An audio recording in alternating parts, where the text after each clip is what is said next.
Doctor Dhanraj और उनके साथियों की खोज अणुशक्ति का गोला चौहान और उनकी टीम के साथ अगवा कर लिए जाते हैं। लेबोरेटरी के स्क्रीन पर एक नकालधारी आदमी अणुशक्ति का गोला न देने पर सूर्य ग्रहण को रोकने की धमकी देता है। रात को लेबोरेटरी में डॉक्टर धनराज के 2 असिस्टेंट सतीश और कुणाल का खून हो जाता है। मदद के लिए डॉक्टर धनराज और मिनिस्टर अब्दुल चाचा की मदद से कैप्टन आनंद को पुकारते हैं। अब आगे। कैप्टन आनंद हमारी मदद करो। कैप्टन आनंद हमारी मदद करो। कैप्टन आनंद हमारी मदद करो। कैप्टन आनंद लगता है कोई मदद के लिए पुकार है। अगर मदद चाहिए तो मदद जरूर मिलेगी। कैप्टन आनंद हमारी मदद करो। कैप्टन आनंद हमारी मदद करो। कैप्टन आनंद हमारी मदद करो। कैप्टन आनंद हमारी मदद करो। अब्दुल चाचा आपको मेरी मदद की जरूरत है? नहीं कैप्टन आनंद, सिर्फ मुझे नहीं, इस देश के हर नागरिक को तुम्हारी मदद की जरूरत है। ऐसा क्या हो गया?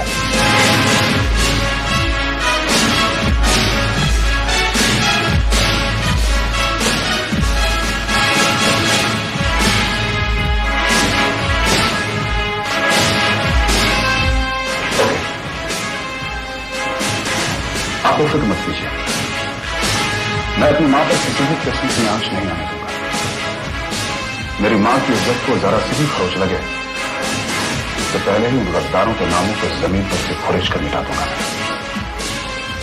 इससे पहले कि दुनिया आपसे सवाल करे, अणुशक्ति का गोला आपकी हिफाजत में होगा। लेकिन कैसे उसे ढूंढ निकालो? हमें तो ये भी नहीं पता कि उसे कहां छुपा कर रखा हुआ है। उन लोगों का पता तो मैं अभी लगाता हूं।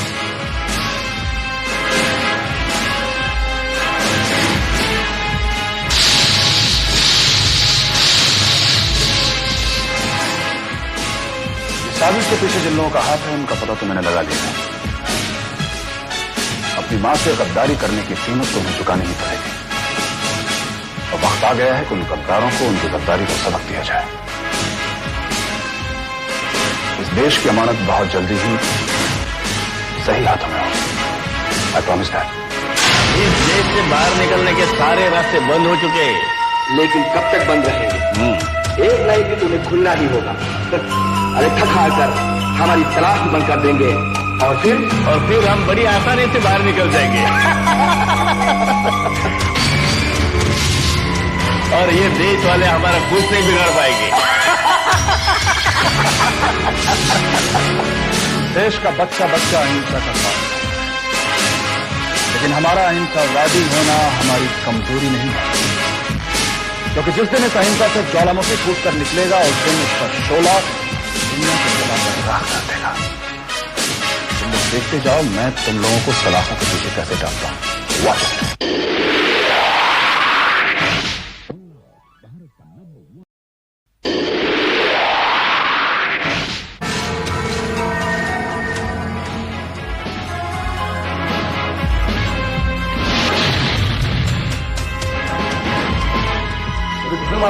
क्या पता किसने मारा? बेचारे साइंटिस्ट, मेहनत की उन्होंने और लड्डू ले गया कोई और। अरे सारे के सारे बजे रो रहे होंगे जब उन्हें ये पता चला होगा मुझे चीज चोरी हो गई है।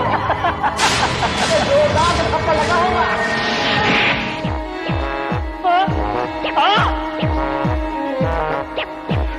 तूने मुझे चाटा क्यों मारा? मैंने नहीं मारा। तो ये क्या मेरा वहम था? होगा वहम ही होगा। ये थप्पड़ का दर्द बिल्कुल असली थप्पड़ की तरह था। नहीं, अभी ये वहम नहीं है। अभी तूने नहीं मुझे थप्पड़ मारा। भाई मैं थप्पड़ क्यों मारूंगा? देखो तुम्हारा सिर फिर गया। अभी तूने मेरी टांग क्यों खींची? भला मैं तुम्हारी टांग को खींचूंगा? तूने नहीं खींची तो किसी और भूत ने खींची क्या? मुझे क्या मालूम? बिल्कुल सही पहचाना तुम लोगों ने। कौन है? कौन है? कौन है?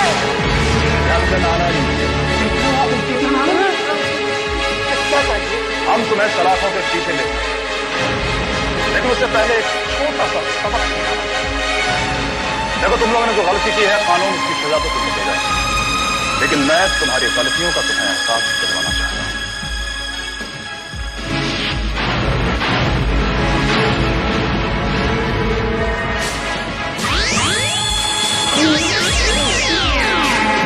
तुम अब एक दूसरे को मारना शुरू करो। मारो। देखो तुम खामखा मेरा वक्त जाया मत करो, मारो एक दूसरे को। मैं कहता हूं मारो।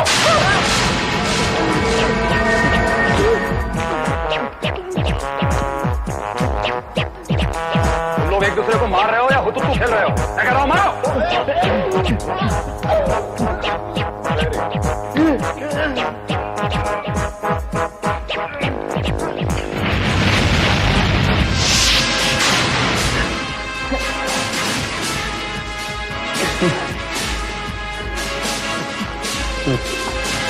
अब पता चला जब अपने लोग दर्द देते हैं तो कैसा एहसास होता है।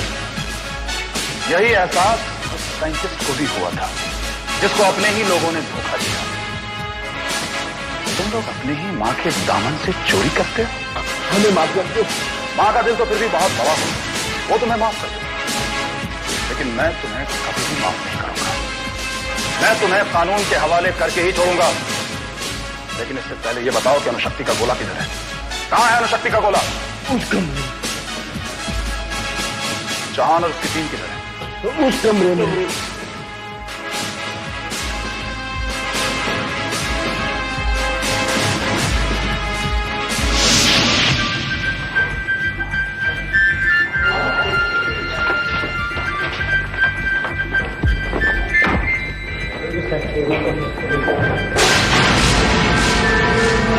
जहान, मैं आपको, आपकी इस टीम को और आपकी इस खोज को यहां से ले जाने के लिए आया हूं। Thank you so much captain. Welcome.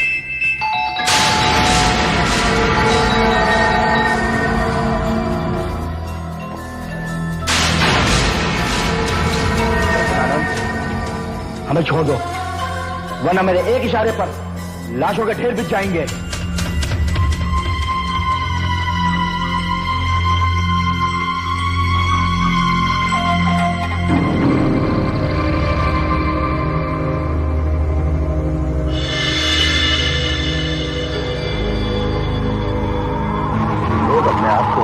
कहते लानत है तुम पर, लानत है तुम पर कि तुम अपनी मां के खिलाफ हथियार उठाए हुए हो। तुम भूल रहे हो इस बात को कि तुम उस शख्स का साथ दे रहे हो जो तुम्हारी मां को तबाह करना चाहता है। तुम भूल गए हो इस बात को कि अपने मुल्क और अपनी मां का कभी भी सौदा नहीं किया जाता। तुम भूल रहे हो इस बात को कि तुम अपनी मां के सीने में गोली मारना चाहते हो जो तुम्हारी मां नहीं बल्कि करोड़ों लोगों की मां। तुम अपनी ही मां के दामन को खून से रंग देना चाहते हो। अरे बंदूकें उठाने का इतना ही शौक है तो जाओ सरहद पर, जहां पर तुम्हारे ही भाई दिन रात तुम्हारे देश की रक्षा में जुटे हो। वहां जाके वहां अगर लड़ोगे तो शहीद कहलाओगे, शहीद। और अगर यहां मरोगे तो देशद्रोही कहलाओगे, गद्दार। अभी भी हालात बिगड़े नहीं। तुम्हारी मां हल्की बिछाए तुम लोगों का इंतजार कर रही है। फैसला तुम लोगों के हाथ है, फैसला तुम लोगों के हाथ।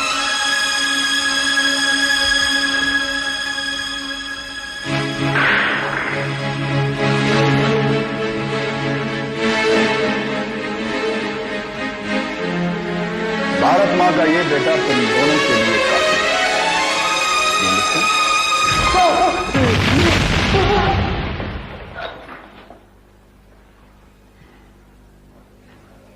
ये हैं आपके और इस देश के गुनहगार।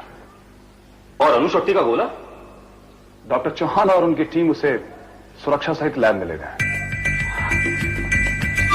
Thank God.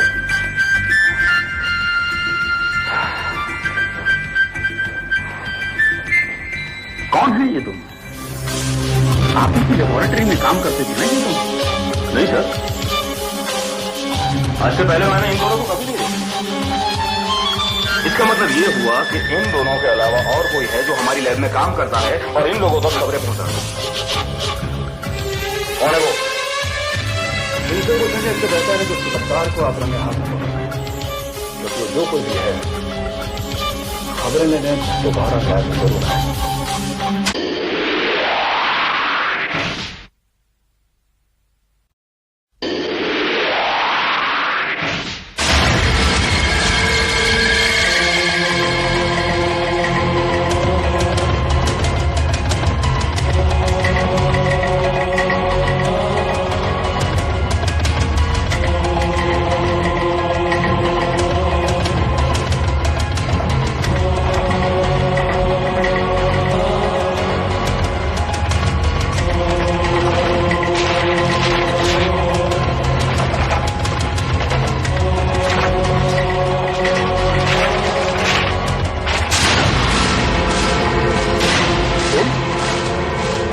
तुम हो वो गद्दार।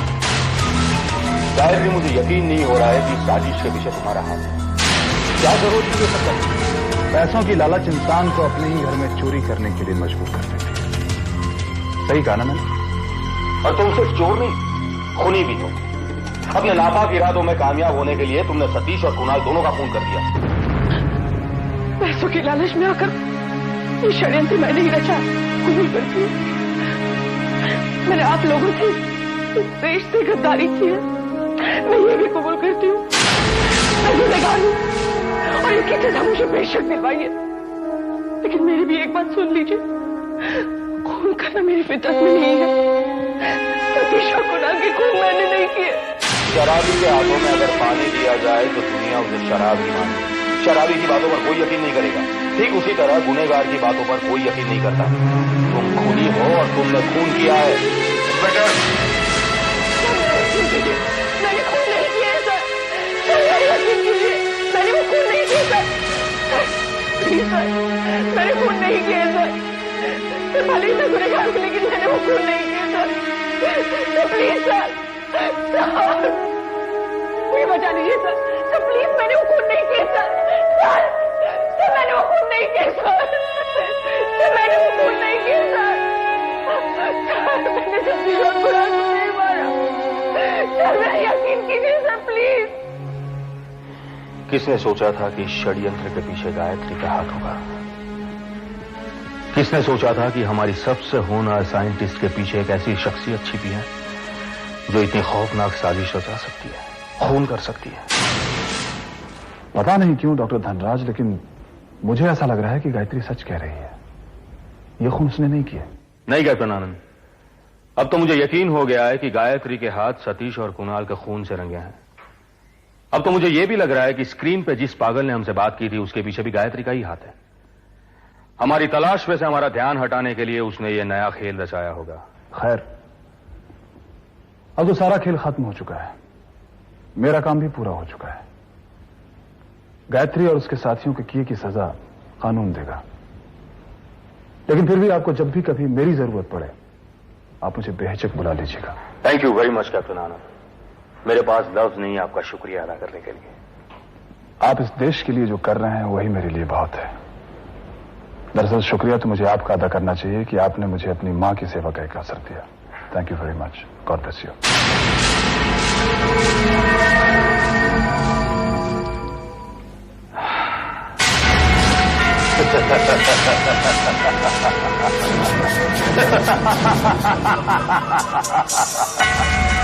हैरानी हुई ना मुझे दोबारा देखकर? आपको क्या लगा गायत्री के पकड़े जाने के बाद ये खेल यही खत्म हो जाएगा? नहीं डॉक्टर, ये खेल तो अब शुरू हुआ है। मुझे किसी भी हालत में जीतना है और अगर कोई मेरी जीत के रास्ते में आया तो मैं उसको जिंदगी के रास्ते से हटा दूंगा। इसीलिए तो मुझे सतीश और कुणाल को उनकी जिंदगी से दूर करना पड़ा, क्योंकि वो मेरे बारे में जान चुके थे। वो मेरी मंजिल और मेरी बीच रुकावट बनकर खड़े हो गए थे और मैं रुकावट बर्दाश्त नहीं कर सकता।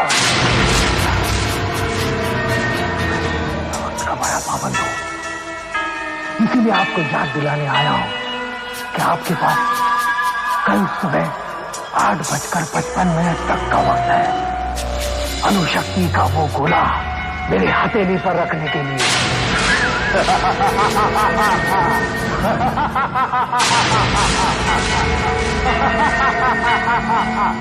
इसका मतलब गायत्री ने सतीश और कुणाल का खून नहीं किया और वो शख्स अभी तक अपनी मांग पर अड़ा हुआ है। और कल सुबह 8:55 तक का टाइम दिया है। कल सुबह तक उसकी मांगे पूरी नहीं हुई तो वो सूर्य ग्रहण नहीं खुलने देगा। और कौन है वो शख्स जो इस तरह आप लोगों के साथ टीवी के जरिए बातें कर रहा है? और लेबोरेटरी में हो रही हर बात का उसे पता कैसे चल जाता है? सर मुझे लगता है कि उसने बड़ी चालाकी से लेबोरेटरी में कहीं ना कहीं माइक्रोफोन और टीवी छिपाया होंगे। लेकिन लैब में वो पहुंचा कैसे? अगर ऐसी बात है तो उसे सर मैं पता लगाने की कोशिश करता हूँ।